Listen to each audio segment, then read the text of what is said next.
welcome to the office of R.J. DeWolfe. Today's topic will be attachment theory.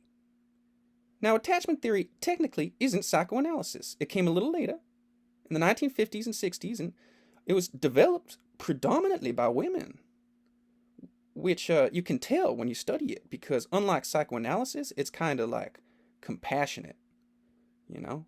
Like psychoanalysis was predominantly developed by men, and this may be like a generalization, but it's kind of like, I think if like a woman sees suffering and weakness, like generally it's like, oh, let's like maybe take care of that thing so it can be strong someday.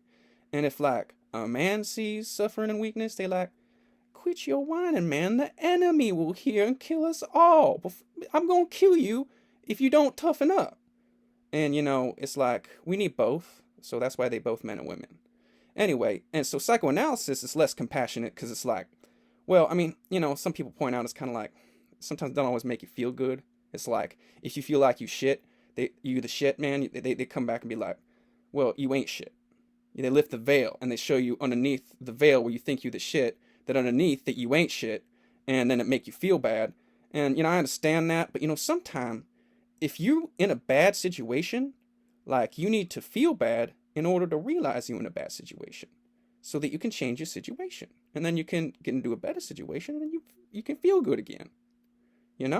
It's like, but some people they don't want to change the situations. They get stuck in like an inertia, and they like afraid of change or something, even though it's gonna make them feel better. It's like you put on this pair of pants and they too tight, and you walk around all day wearing pants that are too tight, so much so that you forget why you weren't comfortable in the first place. Your friends see you like sweating and like grimacing, and they like, hey man, maybe your pants are too tight. Maybe you should change your pants.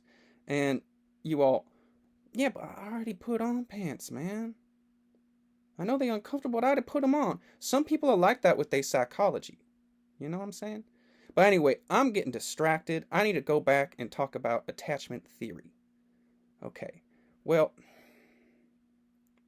before I talk about that, I got to get something off my mind. So, Jordan goes and runs some errands the other day.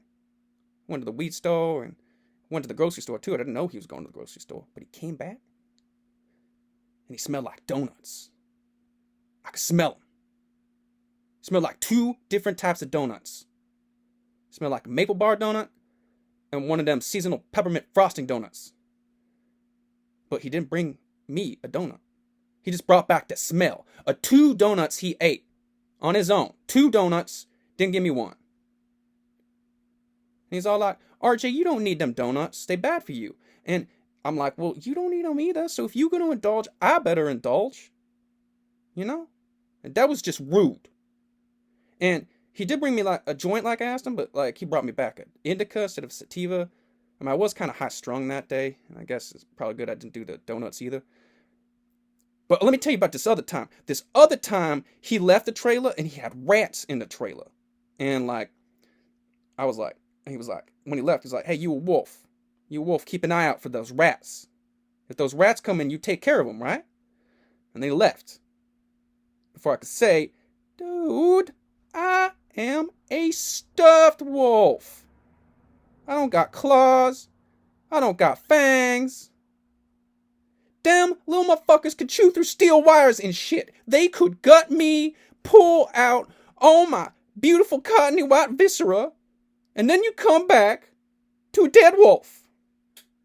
No more show, no more party, no more fun, and then you be all alone like you made me feel. I cannot trust Jordan anymore. I am going to dismiss him and avoid him. We'll talk about attachment some other time. Talk to you next time. I'm RJ the Wolf.